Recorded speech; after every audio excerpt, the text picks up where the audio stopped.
Dartmoor Prison, isolated from the outside world by walls of granite.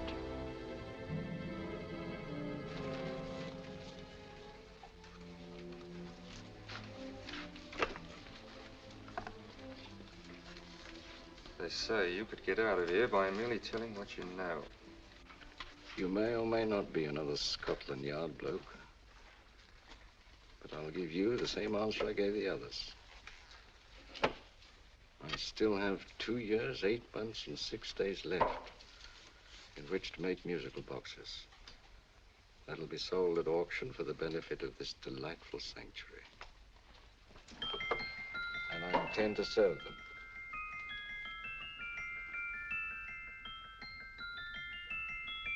Move along.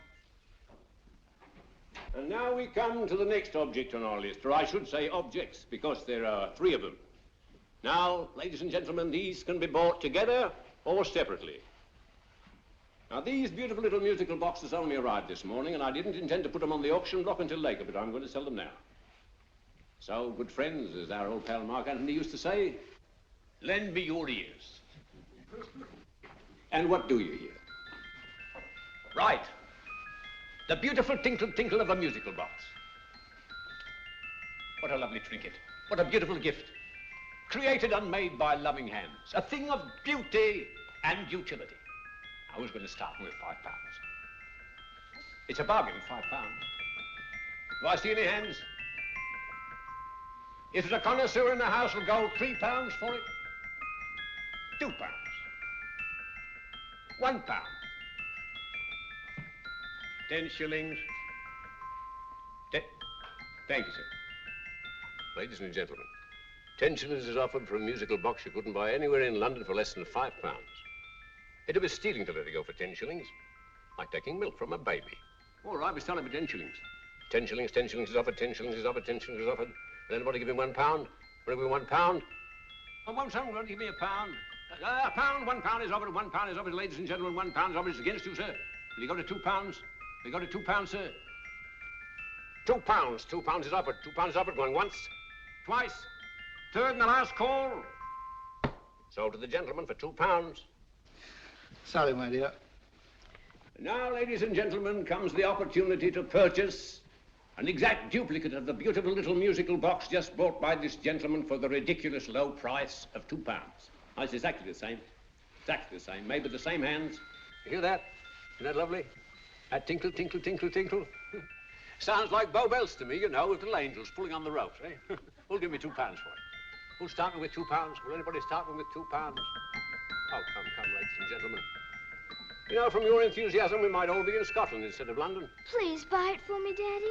£2, certainly not. We all might be in Scotland. Besides, I don't like his manner. £1, 10 shillings. £1. £1 is asked. £1, £1 is offered. £1 is offered, going £1. Any advance? Going once, going twice, the third and the last call. Sold to the lady for £1. Smart bidding, my dear. Thank you.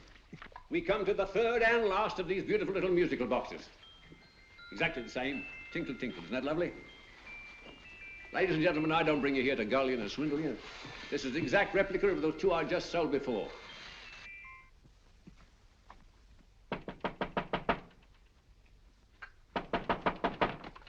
We're closed. But this is extremely important. Come in, sir, come in. I'm sorry to disturb you, but I was unfortunately delayed from arriving in time to bid on certain articles which I was rather anxious to obtain. Oh, perhaps they weren't sold, sir. We are carrying several things over. What might the articles be, sir? 3 identical musical boxes, about so large. Oh, I'm sorry, sir, but they were sold. Pity you weren't here to bid on them. They didn't bring anything like the real value. I'm most anxious to obtain them. I wonder if your records would show who the purchasers were. Oh, we don't usually give out that information, sir. For certain, shall we say, sentimental reasons, I'm most anxious to get in touch with the purchasers. I'd be willing to pay, shall we say, £5. Well, for certain sentimental reasons, sir, we'd be very happy to oblige. Alfred, today's sales. The 3 musical boxes. Musical boxes, oh. Ah, here we are. The first purchase for £2 from Mr. Julian Emery, 52 Portman Square. Write these addresses down, Alfred. Yes, sir. Second didn't leave any name. Oh, how unfortunate. I think she's a dealer. You see, they don't like us to know where the things are going. On account of the profits. You say the second purchaser was a woman. Can you give me a description of her? Oh, she was a young woman, fairly tall, slender. She had a light complexion and dark hair, and she was wearing A grey suit, don't you remember? That's right. She probably runs a gift shop. She paid £1. You say she comes here fairly frequently? No, I didn't say so. But she does, sir. Like as not, she'll come in on Thursday. We have sales on Mondays and Thursdays. Oh. And the third box? The third? Oh, Mr. William Kilgore, 143B Hampton Way. For 10 shillings. Quite a drop from £2. Mr. Kilgore was a Scotchman. Oh. Well, thank you. You've been most helpful. Oh, thank you, sir. And any time you're passing, drop in. We always have lovely things for sale. How kind, sir? Thank you. I'll be back Thursday.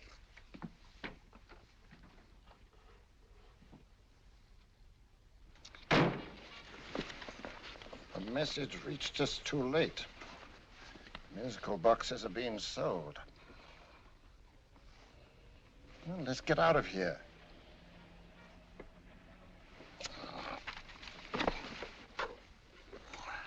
Someday you'll go too far.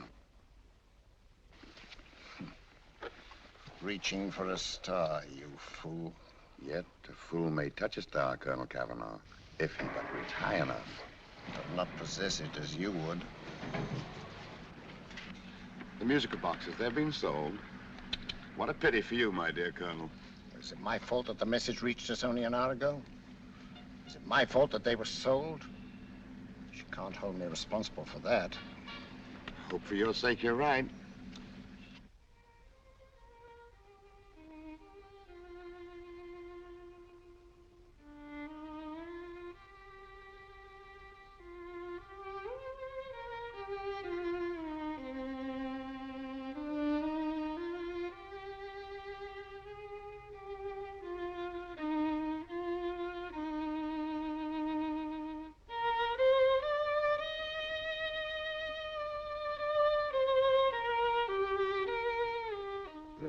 Upon you tonight at 7:45, a gentleman who desires to consult you upon a matter of the very deepest moment. Do you remember that letter, Holmes? It was written over 2 years ago. An interesting case, devilishly interesting. Irene Adler. What a striking-looking woman from the brief glance I had of her. Seems only yesterday. What charm. What poise, and what a mind. Sharp enough and brilliant enough to outwit the great Sherlock Holmes himself. I take it the new issue of the Strand magazine is out, containing another of your slightly lurid tales. It is indeed. And what do you call this one? I call it A Scandal in Bohemia. Not a bad title, eh? If you must record my exploits, I do wish you'd put less emphasis on the melodramatic and more on the intellectual issues involved. More on the what do you mean by that? Well, I do hope you've given the woman a soul. She had one, you know. By the woman, I suppose you mean Irene Adler.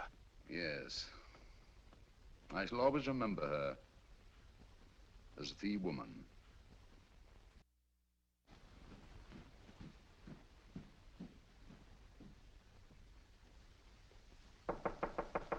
Come in.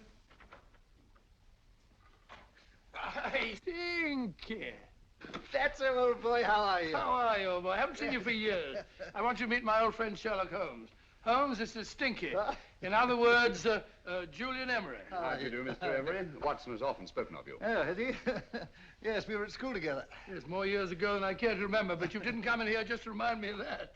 No, I just happened to be in the neighborhood and saw your lights burning, so I took the liberty of looking you up. Still writing your mystery stuff? Yes, there's a new one out this week. Good, I never miss them. Oh, good, thanks. I say that bandage makes you look very interesting. Still poking your nose into other people's business as usual? Who hit you? I haven't the foggiest notion. Somebody knocked me on the head in my own living room, and then proceeded to commit the most idiotic burglary you ever heard of. Fellow must have been balmy as a coot. Balmy? Why? Come sit down, old boy. Would you like a cup of tea? Huh? Oh, all right. I'll go and tell Mrs. Hudson about it. Yeah. Why do you say the robbery was idiotic, Mr. Emery? Oh, simply from the fact that with about £5,000 worth of musical boxes in my living room, the thief, who I caught in the act, made off with one that isn't even worth £5. I gather you're a collector of musical boxes. Yes, I am indeed. Some of them are very beautiful, but not the one that was stolen. The thief evidently grabbed the first thing that came to his hand when he heard me coming into the room. Still, it's rather odd, isn't it, that having disposed of you, he didn't pick up something more valuable. Was there anything unusual about the stolen box? No, nothing at all. No, I picked it up in the south of France, several years ago. You say you have many valuable music boxes, and yet the thief made off with one that isn't worth £5. Sounds like rather an intriguing little problem. Yes, well, I take it that he was just an ordinary petty thief and didn't know the value. That is a possible explanation, and yet I venture to say that the average petty thief has a more extensive knowledge of the value of objets d'art than the average collector. Well, anyway, that's Scotland Yard's theory. They didn't get very excited about it. That's consistent anyway. I wonder if I might see your collection, Mr. Emery. Oh, of course you could, yes. Nothing a collector likes more than showing off his trophies. When will it suit you? No time like the present. Good. My place is just round in Portman Square. Shall we? Yes, right. Hello? Where are you going? Stinky hasn't had his tea yet. Oh, I'm sorry. We're going round to my place, where I'm going to give you something better than tea. Now, this one was made for Louis XV, and is one of the very few still in existence from that period, and a particularly fine specimen at that. Charming, isn't it? Quite. It all sounded to me like a lot of mice running about on a tin roof. I'm afraid you have no ear for music, Watson. Give me a good old band playing a rousing march. You'll have all your silly little tweets.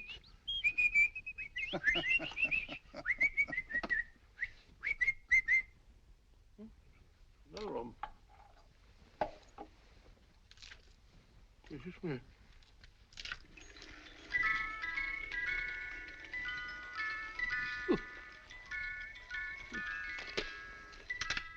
Stupid thing. Singing rabbit. What would you say offhand is the value of a box like that, Mr. Emery? Well, it's hard to say offhand, but I think we'll bring about £500 or £600 today. It's the gem of my collection. Yet a thief who steals an oddity like a musical box passes up one worth £500 for one of almost no value at all. Odd. Very odd. What was the stolen box like, Mr. Emery? Oh, just a plain wooden box about so big. As a matter of fact, I have one over here almost exactly like it. I picked this up yesterday at an auction room in Knightsbridge. Paid only £2 for it. Of course, I wouldn't in the ordinary way add one like this to my collection, but the tune intrigued me. I'd never heard it before.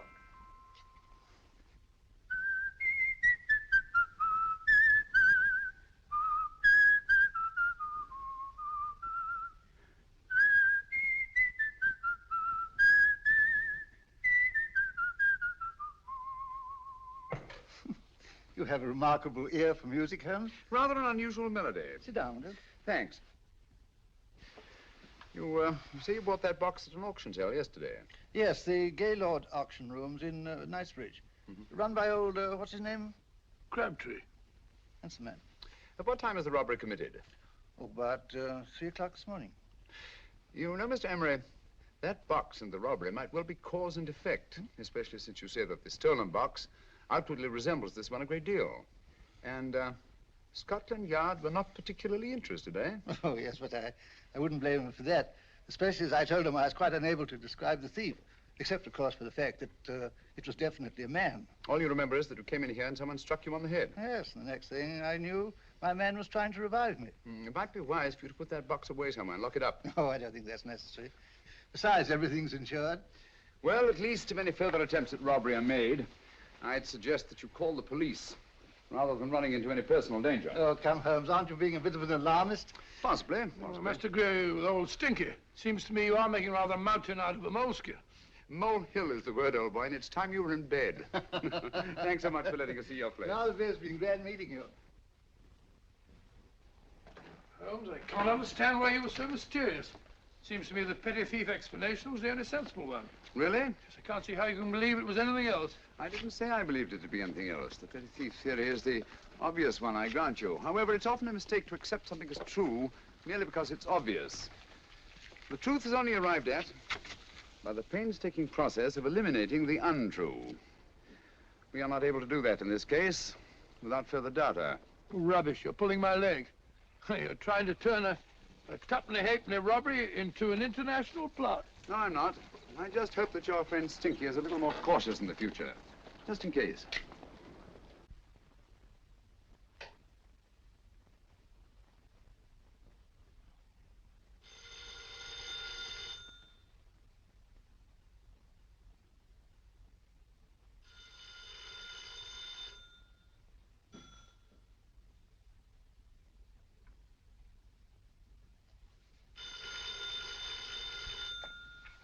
Hello? Yeah? Julian Emery here. Who? Why, of course I remember you, Mrs. Courtney. Yes, you're the one bright spot at that appallingly dull affair of Lady Sanford's. Huh? Of course it isn't too late to come round. Yes, I shall be delighted to give you a drink. I tell you what, come straight up and I'll leave the door unlatched. Right, well, 15 minutes? Good. I shall be counting each moment. No, I mean that, really. Right, goodbye.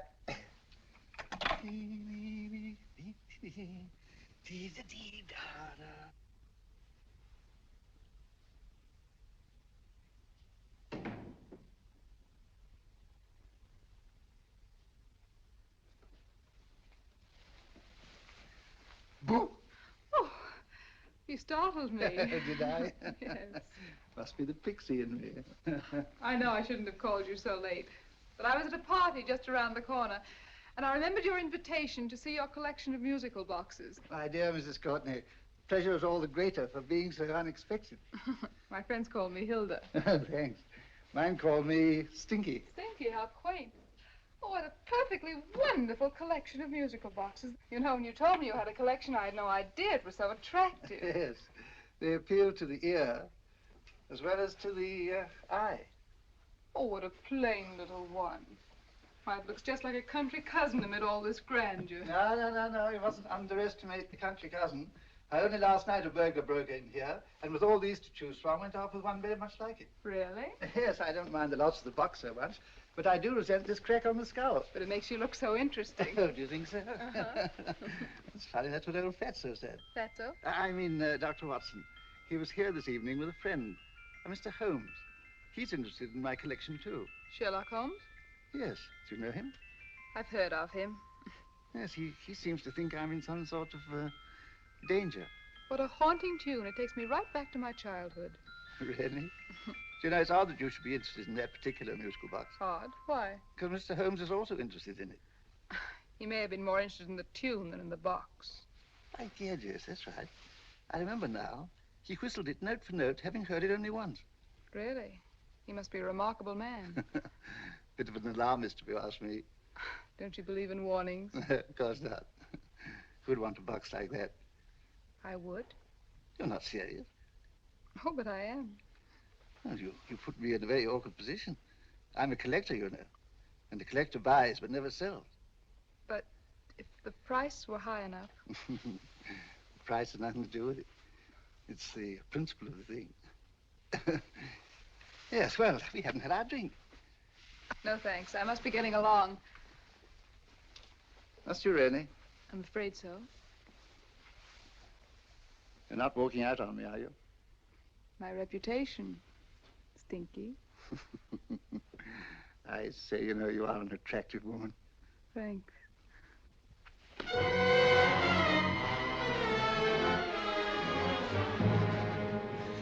You fool. I told you to wait outside. What did you have to kill him for? All I had to do was walk out with this. He held you in his arms. Don't touch him. Don't touch anything. Now get out. I'm sorry. You're sorry. What about me? This is murder. What about Scotland Yard? What about Sherlock Holmes?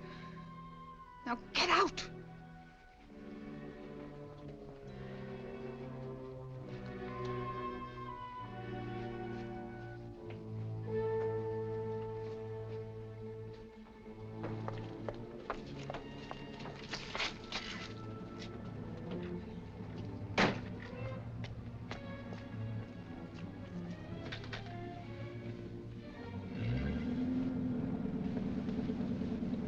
Did you get it? Good. Did you have any trouble with him? Just a matter of murder. Ah, Mr. Holmes. Hopkins? Thanks for coming so promptly. Inspector Lestrade suggested that I call through to you. Mr. Emery was the client of Mr. Holmes, Inspector. Indeed. You didn't mention that when I telephoned you, Mr. Holmes. Well, not exactly a client, Inspector. Sergeant Thompson? He was killed between the hours of 11 and 2 o'clock this morning, Mr. Holmes. Must have been someone he knew, someone of whom he had no suspicion. Poor old Stinky. It's all my fault. I should have prevented this. Well, it's no time to start talking about that now, Doctor. Apparently it's gone. That's the second attempt on the musical box that Emery bought at the auction sale. And this time it was successful. But that box was only worth £2. It was worth a man's life, Watson. I think we'd better pay a visit to Gaylord's auction room and that fellow Crabtree. Inspector, may I suggest that you make a complete search of this flat for a small, plain, musical box about that size? Thank you. Come on, Watson. You say the first box went to Mr. Julian Emery. The second to Mr. Kilgore, 143B Hampton Way. And the third to the unidentified young lady who presumably has a shop and lives near Golders Green. That's right, Mr. Holmes. Isn't it rather strange, Mr. Crabtree, that you should have had 3 identical musical boxes all playing the same tune? Where'd they come from? Dartmoor Prison. Dartmoor? Yeah, we get a regular shipment from there every month. The inmates manufacture them. Well, they make all kinds of things, you know, pipe racks, waste paper baskets, musical boxes. Did you happen to notice if anyone showed any particular interest during the auction in the purchasers of these 3 boxes? Oh, come now, Mr. Crabtree.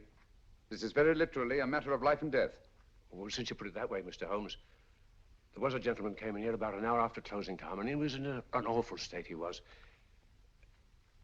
He gave me £5 to tell him where the boxes had gone to. He said they had a sentimental value for him, sir. Expensive sentiment.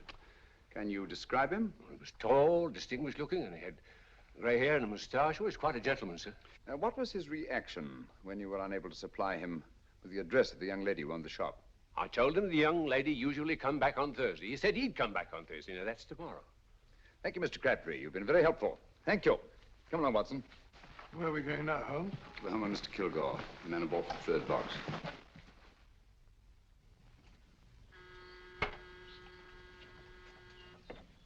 But hang it all, Holmes, how do you know those other 2 musical boxes are of any importance? I don't, but I certainly have no intention of waiting until the owners are murdered to find out. No one at home. I hope that's the explanation. I'll have a look through this window.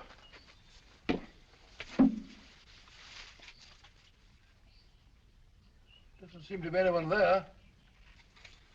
The whole place seems deserted as far as I can see. Yes. Mr. and Mrs. Kilgore at home? No. When do you expect them? Oh, in an hour or so. But there's no use you're hanging about. They don't buy nothing from peddlers. Peddlers? My good woman, this is Mr. Sherlock Holmes. Sherlock Holmes? Oh, go on. Do you mind if we come in and wait? My business is rather urgent. Well, I've got to go out and do my shopping. And I don't know if Mrs. Kilgore would like any strangers nosing about. It's quite all right, I assure you. Well, I've got to be off. You two wait in the parlor. And no smoking either. Mrs. Kilgore says it smells up the house. Funny old girl, Holmes.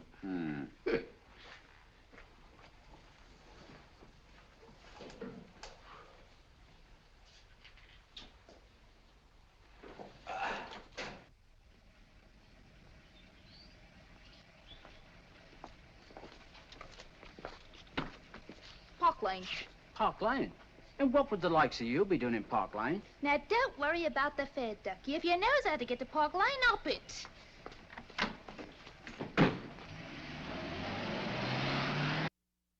You know, Holmes, I've been thinking. There must have been something hidden in that box of old Stinky's. Stolen jewelry, possibly. What's up, Holmes? Listen. What's just the steam in the water pipes?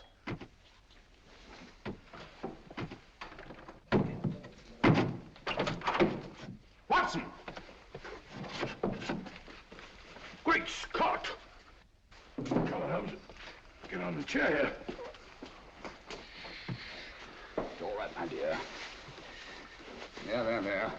Now, don't worry. It's all over. There you are, dear. Don't cry anymore. She tied me up and shut me in the cupboard. I know. She won't come back. Did you show her your new musical box? Yes, she said she wanted to hear it play, and as soon as I showed it to her, she grabbed hold of No, I me. know. Now, don't worry.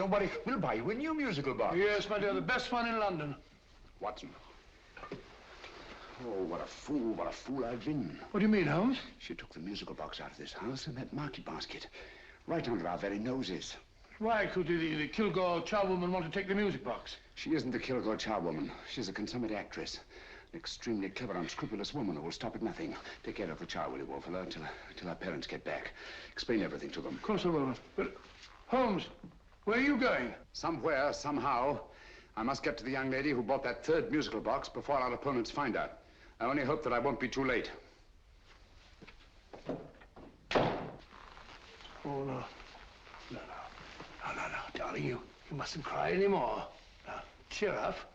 Would you like to hear old Uncle make a noise like a duck?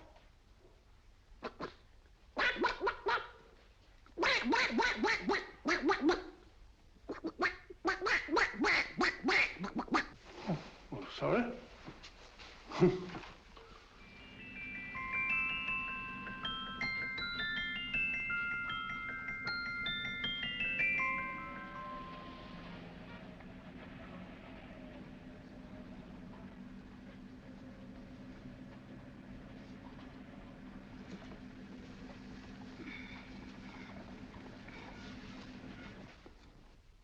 Now, ladies and gentlemen, how much am I offered for this beautiful lace Dresden china figurine?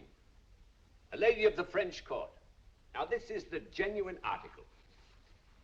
What a beautiful ornament for your mantelpiece. Or you could use it as a centerpiece on the dining room table. Now, will somebody start me for £10? Will somebody start me for £10? £8? £7? All right, £5 is offered, £5 is offered, £5 is offered, £5.10, £5.15, £5.15. £6 is offered, £6, going once, going twice. The third and the last call. Have you all done? Sold to the lady from Twickenham for £6. Next, we have a real museum piece, ladies and gentlemen. A fine 19th century doll. The costume an exact replica of the holiday clothes worn by the Hungarian peasant women. Now, ladies and gentlemen, an article like this will cost you from £15 to £20 in a West End shop. I'm not going to ask you for anything like that. Who'll give me £2 for it?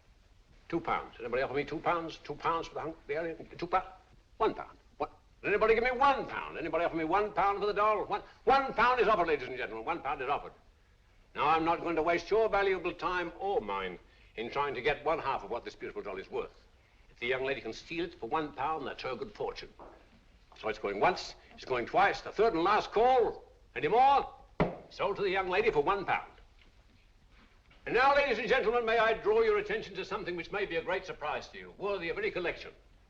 The only other one like it is in the British Museum. It's a Ming vase of the 7th dynasty. This vase lay in a large collection somewhere outside Rome for over 2 centuries, I understand. It was discovered there by the noted antiquarian, Sir Andrew Coppleston. Now, some of you may remember Sir Andrew Coppleston. Besides being a noted traveler and antiquarian, he's also a gentleman rider.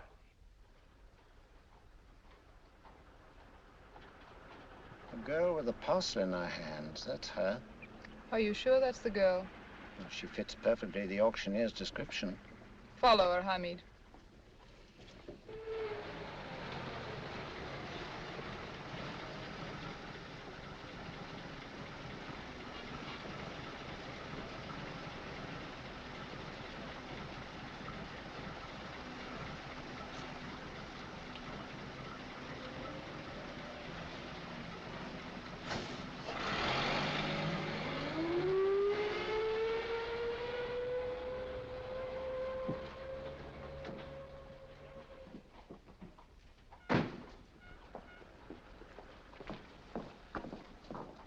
It's lovely, dear. And only £1.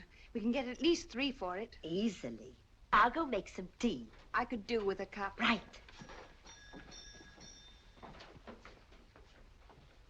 Good afternoon. Good afternoon. I'm looking for a birthday gift for a 7-year-old girl. What would you suggest? We have some lovely dolls. Now, this Hungarian I think peasant... she has enough dolls already. Books are always welcome. Well, I'm looking for something a little different. Well, that's rather cute. What is it? Well, that's a musical box. Children always love them. And this is an exceptionally nice one. It plays many tunes.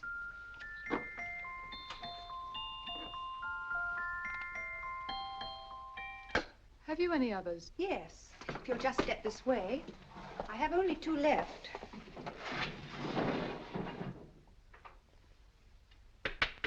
How nice.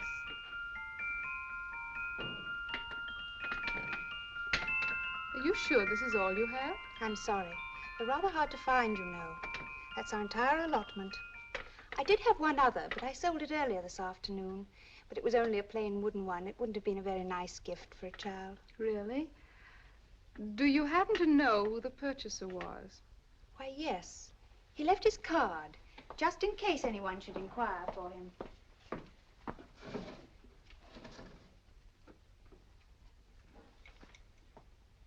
How interesting. I'm sorry, but I'm afraid I'll have to look a bit further. Thank you anyway. Good afternoon. Thank you.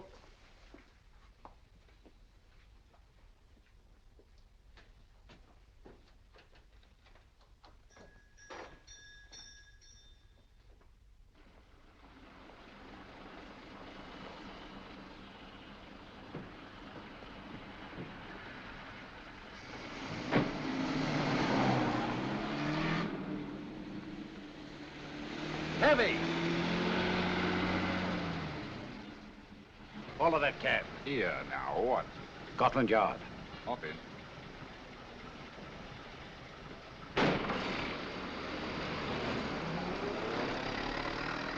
Sherlock Holmes. I might have known. We thought we were the hunters, instead of which we're the hunted. We've been fools. We played right into his hands. Of course. He's had us followed. Don't look.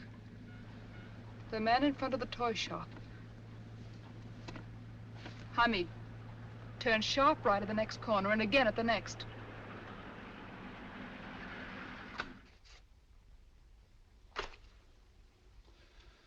No photograph of her, Commissioner, as I expected. She's not a known criminal. But how do you expect to know if you do find her? After all, she was disguised as a charwoman. Don't worry, old fellow. If I ever see her again, I'll recognize her. Well, it won't be long till we know who they are and from where they operate. Who's covering them? Sergeant Thompson's following them, sir. They won't get away from him. He's a good man. We could have arrested them at Clifford's toy shop if we had any proof. But we know that they killed Emery. Proof, my dear fellow. We must have proof. We have X-rayed it, sir. There's nothing whatever concealed in the box. We'll have a look at the plates.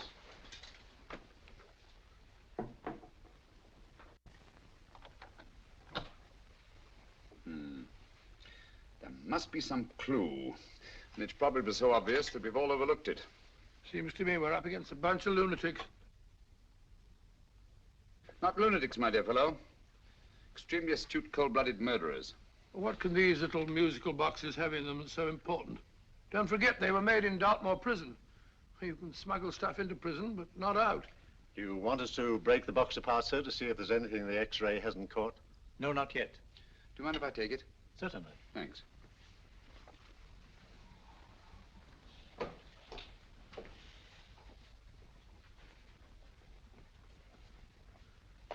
The governor of Dartmoor Prison informed us, sir, in answer to Mr. Holmes' question, that all 3 musical boxes were made by the same convict, John Davidson, serving a 7-year term, sir. Davidson? The Bank of England plates. That'll be all. Yes, sir. Now we're getting somewhere. Wait a minute. How did you know about the plates, Mr. Holmes? I'm a student of crime, Inspector. I make it my business to know about such things. And when the name of Davidson was mentioned... Well, who is this fellow Davidson? As long as Mr. Holmes seems to know all about it already, I suppose there's no harm in telling you. 2 years ago in London, there occurred a robbery of such tremendous importance, although the stolen articles themselves have no intrinsic value whatsoever, that the Home Secretary was instrumental in seeing that not a word of it appeared in any newspaper. But you never told me anything about this, Holmes. You were away at the time. Articles of no intrinsic value and yet of such importance? I don't understand. Davidson was apprehended within 15 minutes of committing the theft. But by that time, he'd hidden the articles in question and they've yet to be found. Before going further, Dr. Watson, I must inform you that this matter's not to be mentioned outside of this room. Of course not. Do I look like a man who'd gossip? Let's not go into that now, old fellow, shall we? Davidson had been employed for years in a position of extreme trust by the engravings department of the Bank of England. The articles he stole were nothing less than a complete duplicate set of plates for printing £5 notes. What? The Bank of England's own plates? Precisely. And with those plates, a gang of crooks could flood England with £5 notes, not forged in the usual sense of the word, but notes undetectable from genuine Bank of England notes in any way whatsoever. Good heavens. Any whisper at all might have resulted in enormous damage in shaking public confidence in the Treasury. We tried everything after we arrested Davidson. Offered him a shorter sentence if he'd tell us where he'd hidden the plates. Why, we even put in Scotland Yard men with him as cellmates, but no results. Obviously, Davidson is a man of strong character and infinite patience. Yet suddenly he feels impelled to smuggle out the secret of the hiding place of the plates to his confederates. Why? I don't understand, Mr. Holmes. Well, for example, has the Bank of England made any plans to radically change the design of the £5 note so that in, say, 7 years from now, notes made from the stolen plates would be worthless? Confidentially, Mr. Holmes, such a move was discussed. But replacing all the £5 notes in circulation would be such a Herculean task that nothing's been done about it as yet. I see. Of course, there is another possible explanation. Davidson didn't have much time to find a hiding place before he was captured. He may be afraid that the plates will be accidentally discovered before he's released. Hence his anxiety to communicate their whereabouts to his confederates as soon as possible. I believe you've hit it, Mr. Holmes. I'm sure that the message is contained in this musical box. Or rather, in all 3 musical boxes, since possession of all 3 seems to be essential. Our opponents have 2/3 of the puzzle, we have 1/3. Well, what are you going to do, Holmes? Try to deduce the message from the 1/3 that we have.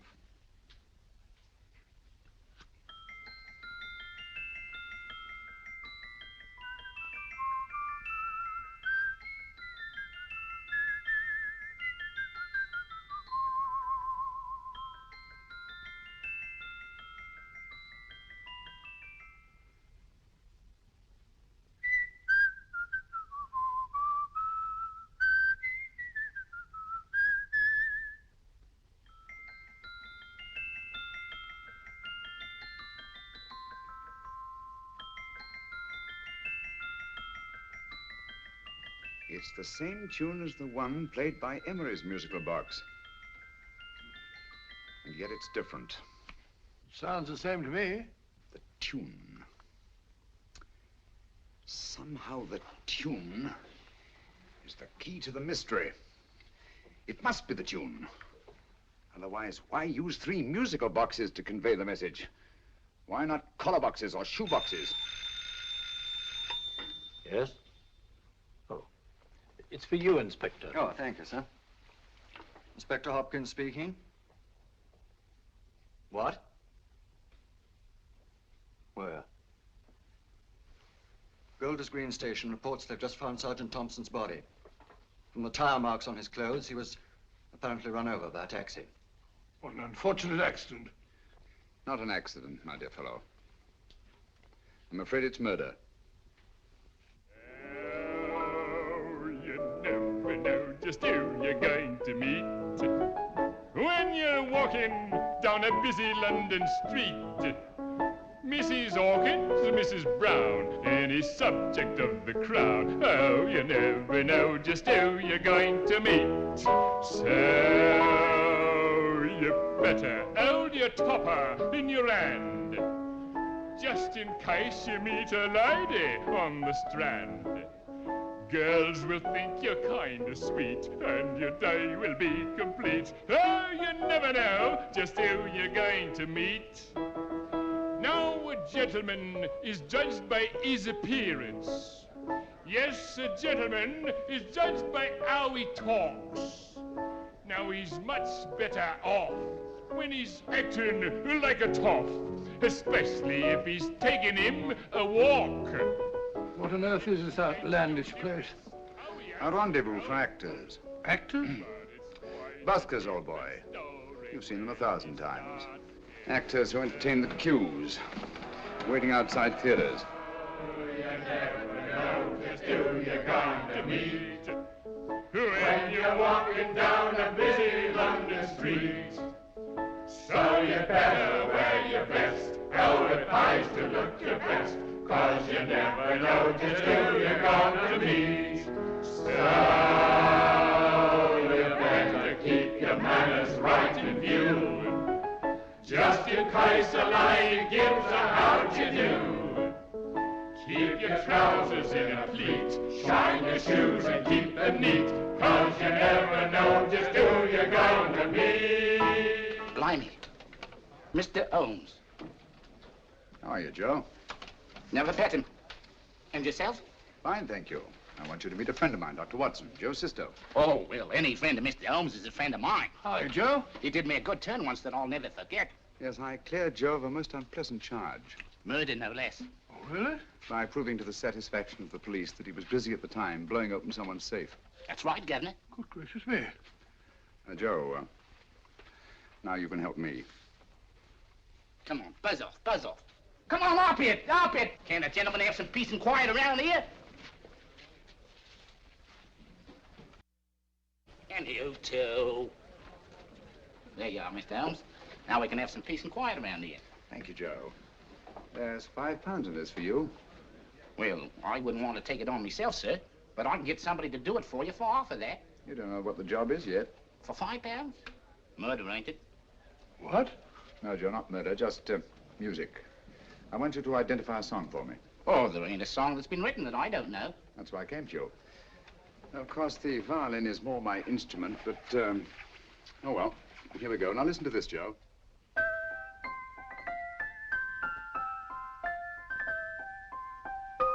Wait a minute. You're playing that wrong. That should be E natural, not E flat. You know the song? Oh, yes. It's an old Australian song called, The Swag Man. But you're playing it all wrong. That's what I hoped you'd say. Now, listen again, Joe.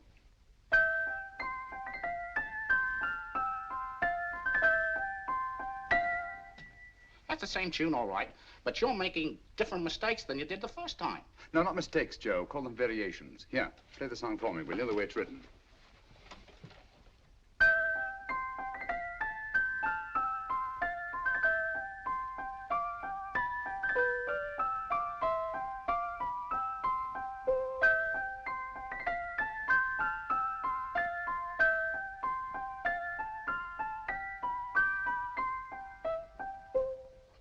Yeah. Thank you, Joe. What's it mean, Holmes? Are you onto something? Perhaps. I don't know yet. It's probably a code of some sort. Joe,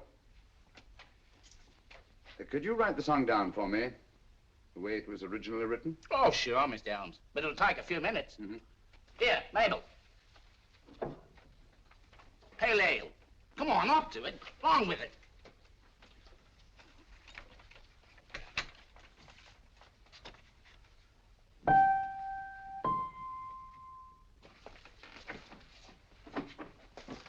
Well, obviously it isn't the lyrics.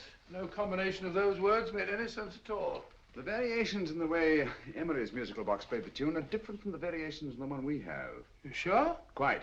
You see, I took the trouble to memorize the tune as played by Emery's box that night we were with him in his flat. Holmes, you amaze me. Elementary, my dear fellow. One of the first principles in solving crime is never to disregard anything, no matter how trivial. But why are 3 boxes? Why not 1? Because the message was obviously too long to be conveyed by any one variation. Then there's the 3rd box, the one that woman took from the Kilgores. That contains yet another set of variations. Yes, well, it's all beyond me. Well, all we have to do now is to find the secret of the variations. Not a very easy problem to solve, my dear fellow.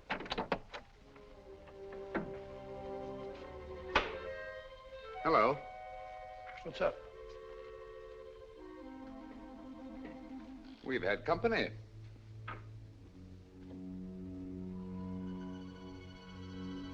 I say, this is outrageous. Ask Mrs. Hudson to come in here, will you? Right.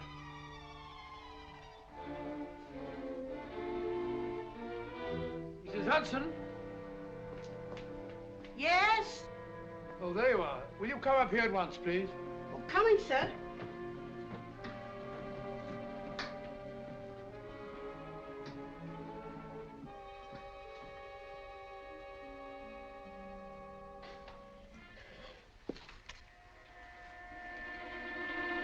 Mercy me, Mr. Holmes. What has happened? Who called while we were out, Mrs. Hudson? Just a young lady. The one who said you wanted her to wait for you. And a nice-looking old gentleman with Our her. friends again, Watson. Friends? What did the young lady look like? Oh, I couldn't see her face. She had a heavy black veil on. But she had such a nice way with her. Oh, I'm sorry, Mr. Holmes, if I've done anything wrong. But you did say I should always let clients come in and wait for you. Don't worry, Mrs. Hudson, don't worry. You had no way of knowing. It's quite all right, quite all right. Now, don't worry, Mrs. Hudson. Don't worry. Well, where on earth's the musical box? They didn't get it. Didn't get it? Where is it? It's in your hand. Huh? In that biscuit jar. Take the biscuits off the top. Now put your hand inside, and you'll find the music box. Well done, Holmes. Well done. Amazing.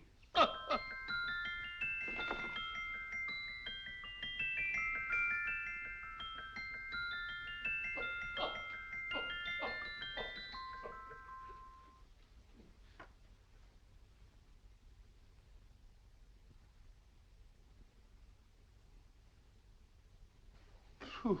Nice fresh smell. Like a pub after closing time.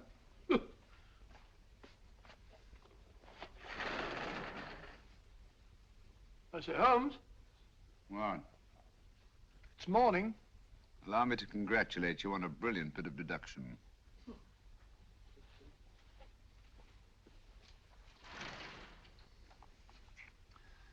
It's not a transposition, not a polygraph transposition, not a trigraph, nor any known form of decoding. How about the Morse code? Have you tried that? Yes, at about 3 o'clock this morning. I'm sorry, old man. I was only trying to help.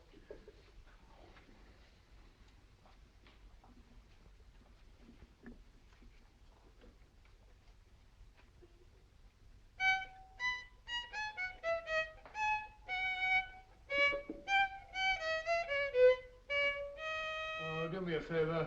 Not again. Must have heard that thing 1,000 times. Kept me awake all night.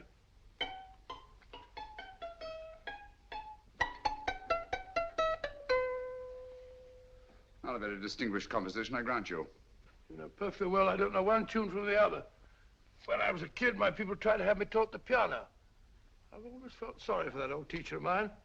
The poor old girl finally reached the point of numbering the keys for me. 1, 2, 3, 4. Even then, I never progressed beyond... Numbering the keys, Watson. The 19th key of the keyboard is the 19th letter of the alphabet. S. Here. Write it down when I give it to you, old fellow, will you? The first altered note. Write S first. Now, the 8th key is H. The 5th key, E. The 12th key, L. The 6th key, F. S-H-E-L-F. Shelf. Your piano lessons were not in vain, old fellow. You've solved it. Thank you. Thanks, old bean. Hold it. We now have 2/3 of the message. Behind books, third shelf, secretary, Dr. S. Presumably, these are the first and second portions of the message. And this gang has the first and third parts of it. Precisely. Then it's a stalemate? Yes, Commissioner, but we can't leave it like that. There's no doubt in my mind that they'll try to secure our third of the message that's missing. Well, I assume you've taken every precaution to guard the Clifford music. Oh, yes, it's carefully hidden at Baker Street with Dr. Watson on guard. However, I'm reasonably certain that, difficult as it may be, we can find the plates even without the missing part of the message. Behind books, third shelf, secretary, Dr. S. Well, outside of the fact that Davidson hid the Bank of England plates somewhere in London, Mr. Holmes, I don't see that we've progressed at all. Allow me to point out to you, sir, the key words, Dr. S. It looks as if the plates were hidden in the house of the doctor. Whether S stands for his first or last initial remains to be determined by a process of elimination. Well, there must be 10,000 doctors in London with S for a first or last initial. Precisely. And every one of them will have to be questioned in person. That's why I say this is a task for Scotland Yard. It's a task, all right. But Scotland Yard has searched worse haystacks and found the needle. Well, for the time being, I'll leave the matter in your hands, gentlemen. We'll call you if and when we get a lead on our mysterious Dr. S. Thank you. In the meantime, I intend to follow up a little clue concerning a cigarette.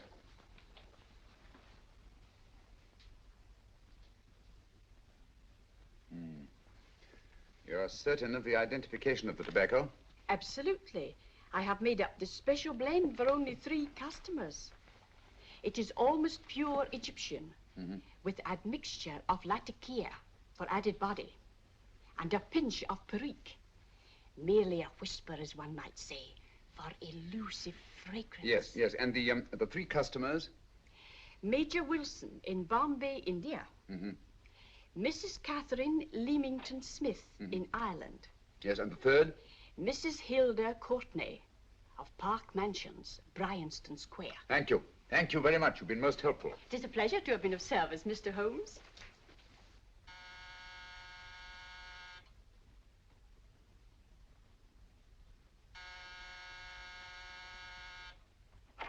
Yes?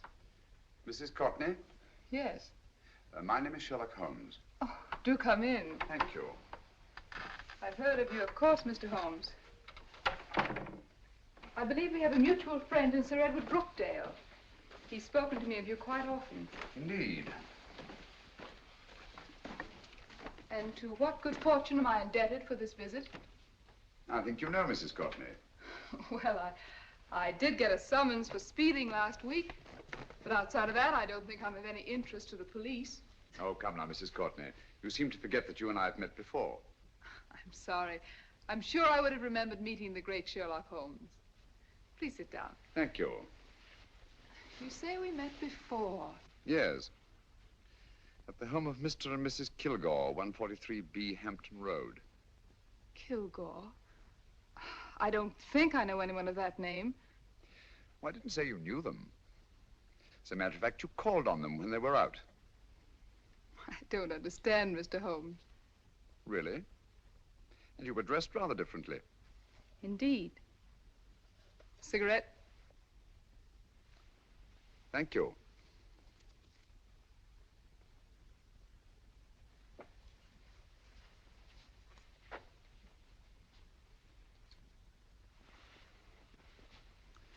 Thank you. You know, Mrs. Courtney, people generally forget, in assuming a disguise, that the shape of the ear is an almost infallible means of recognition and identification to the trained eye. Evidently, you've mistaken me for someone else. Oh, no, not at all. Though naturally, I expected your denial. But when you paid your visit to my rooms at Baker Street, you carelessly left behind another identification. They're, identical, aren't they? Yes, I must admit they are. You see, Mr. Holmes, to catch one as clever as you, I had to use a very special lure. I knew you'd be unable to resist the bait of my cigarette, having read with great interest your monograph on the ashes of 140 different varieties of tobacco. I should advise you not to move, Mr. Holmes. I must congratulate you on your ingenuity, Mrs. Courtney. It was indeed a brilliantly designed trap. Thank you, Mr. Holmes. Praise from a master is indeed gratifying. I shall always cherish the memory of your flattering words. Memory? Precisely. I'm afraid these gentlemen have a most regrettable task to perform. Unless, of course, you care to turn over the missing musical box with your pledge to take no action against us in the future. I'm afraid that will be impossible. I thought that would be your answer. Hamid! Careful! Careful. There's no need to be unnecessarily rough with our distinguished guests. You realize, Mr. Holmes, that your demise will not take place here. The corpus delicti, you know. Oh, naturally. Shall we go? It's so fearfully awkward having a dead body lying about. Don't you agree, Mr. Holmes? Another dead body shouldn't weigh too heavily on your conscience, Mrs. Courtney.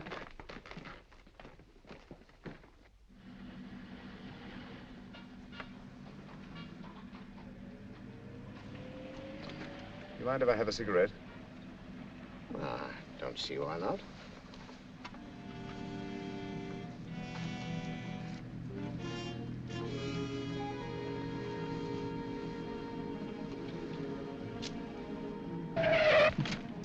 Be careful, Hamid. It's the brakes, they bind. Thank you, Colonel Cavanaugh. It's very considerate of you.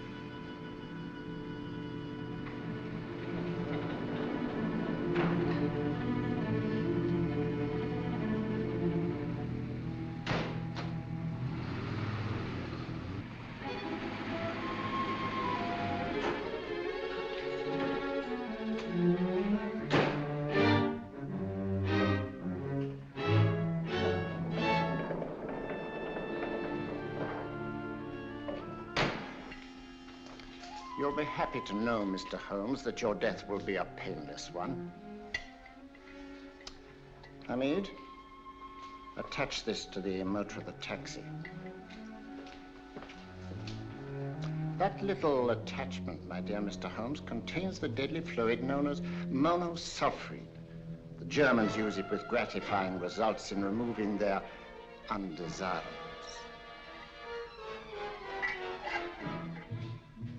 Start the motor.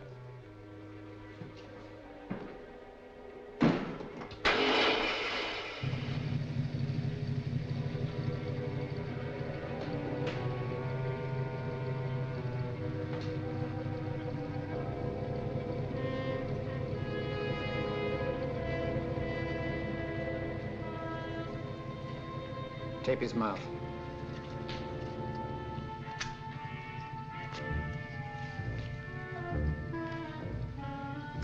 Now, up with him, Hamid.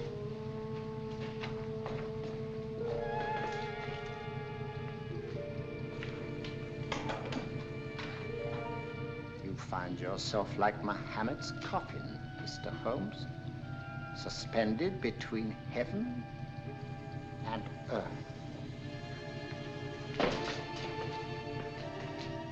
Plenty of fuel in the tank? Good. It would be too bad to have anything go wrong through so simple an oversight.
Good afternoon. Mr. Sherlock Holmes? No, I'm Dr. Watson.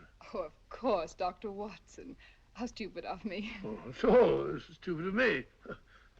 Won't you come in? Well, I really came to see Mr. Holmes. Oh, I'm afraid he's out. I don't know when he'll be back. Perhaps there's something I can do. Won't you sit down? Thank you. You know, Sherlock Holmes and I have been engaged on a great many cases. Oh, really? Yes, indeed. As a matter of fact, this very moment, we're involved in one of the most baffling... Oh, well, won't you tell me your trouble? I may be able to help you. That's very kind of you, Dr. Watson. Perhaps if I wouldn't be imposing too much. Imposing? Oh, there's no imposition. No imposition at all. A pleasure, I assure you. Now, tell me all about it, Miss Williams. Mrs. Williams. I live in Surrey, Dr. Watson, and I've come up to London in sheer desperation. My only sister has disappeared, and the local police seem utterly unable to find her. Well, Holmes and I solved a case exactly like that once. Very interesting as far as I remember. I call it the adventure of the solitary cyclist. Oh, sorry. Now I come to think of it, it wasn't so very similar. Entirely different. I don't think what I was saying. Where were we? She's only 17, Dr. Watson, and until she disappeared last Thursday, she seemed to be in the best of spirits. Possibly a romantic entanglement? Oh, no, nothing of the sort. She left no note, didn't even pack a bag, no explanation. She just started to walk to the village from our house in broad daylight and simply vanished from the face of the earth. Oh, there. Might I have a glass of water? Glass of water. Have one in 1 minute.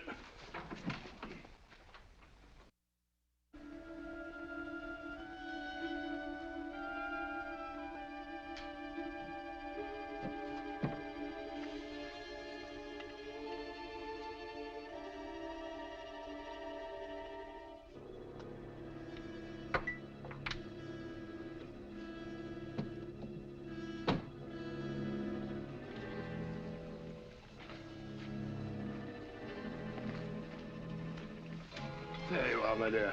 Thank you, Dr. Watson. No, you're not to cry anymore. You must pull yourself together. Oh, I feel much better already knowing that you're going to help me. Oh, Dr. Watson, look! Good heavens!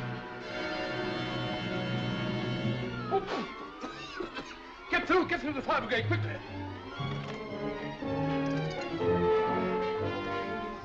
Haven't you a fire extinguisher? By Jove, we have in the kitchen.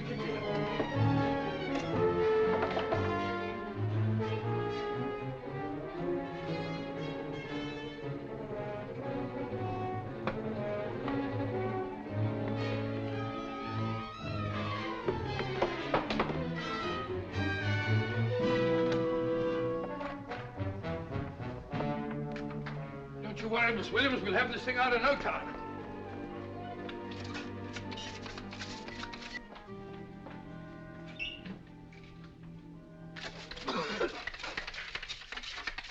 That's got it.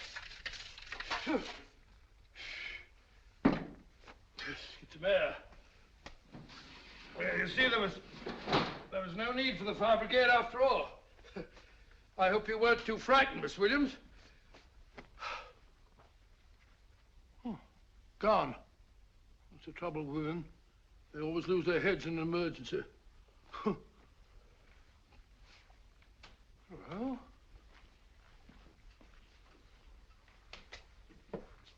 a musical box. Great Scott! Miss Williams!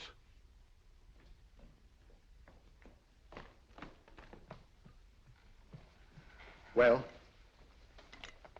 Good. And Holmes? By now, Mr. Holmes has no doubt exchanged his violin for a harp. Always assuming that heaven is his destination. Yeah. And now that we have the missing musical box.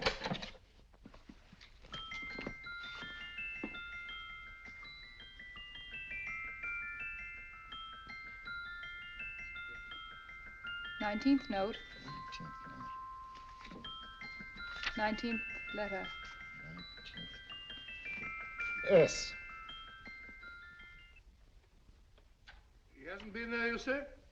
Holmes, where on earth have you been? I've been trying to get you at the club, at Scotland Yard, all over London. You were looking for me in the wrong places. Holmes, terrible things happened. I've been duped. That woman, she made a complete fool of me. Well, what do you mean? Well, she came here, let off a smoke bomb. I thought the whole place was on fire, and my first thought was to save the musical box. No need to say any more. She has the box. Yes. Don't blame yourself too much, old fellow. She's an extremely clever antagonist.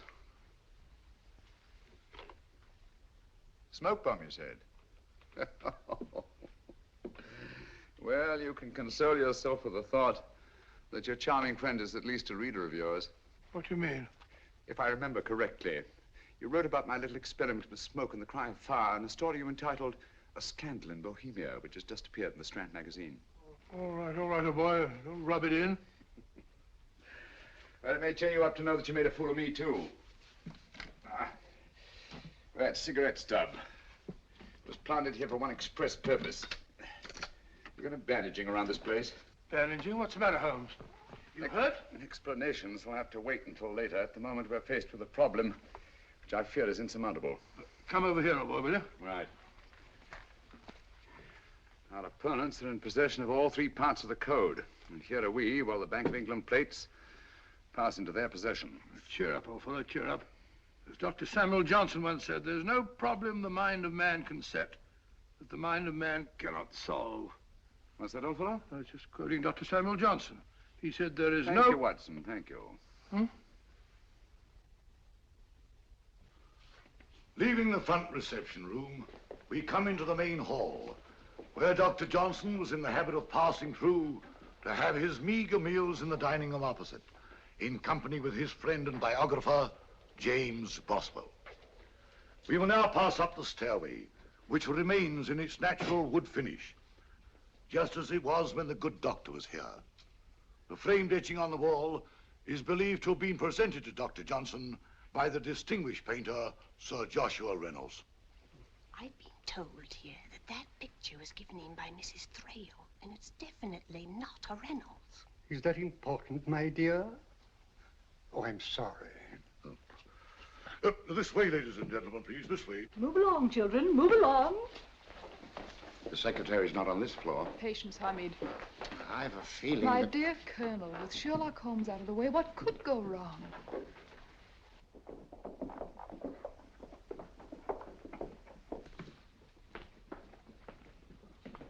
And here we have the Garrett Library, in which Dr. Johnson wrote his famous dictionary, and in which you will see also many of the great man's books and other items of interest.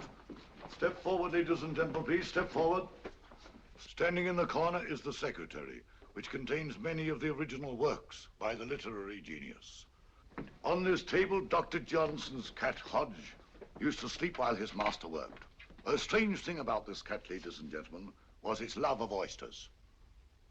They do say that the dear doctor often went hungry to find the cat that delicacy. What a pity.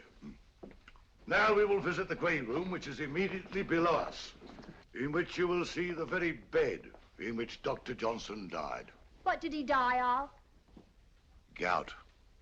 Just gout. This way, ladies and gentlemen. Mind the steps, please.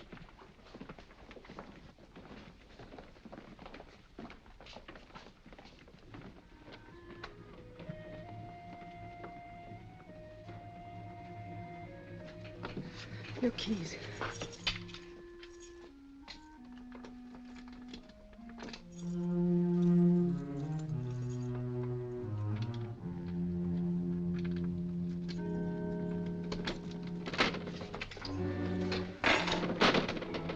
Third shelf up.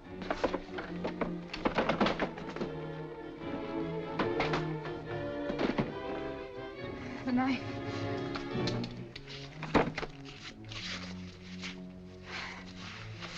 Gentlemen, the Bank of England plates. Well, Mrs. Courtney, so we meet again. No, I shouldn't do that if I were you, Colonel Kavanaugh. I must congratulate you, Mr. Holmes. You're far more clever than I thought. Thank you, Mrs. Courtney. Praise from you is indeed gratifying. I shall always cherish the memory of your flattering words. Memory? Oh, thank you. And now I have a most regrettable task to perform.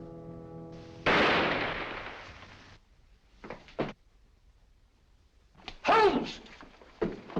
Coming, Holmes! Holmes, you all right?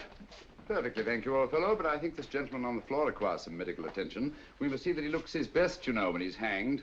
Take them in charge.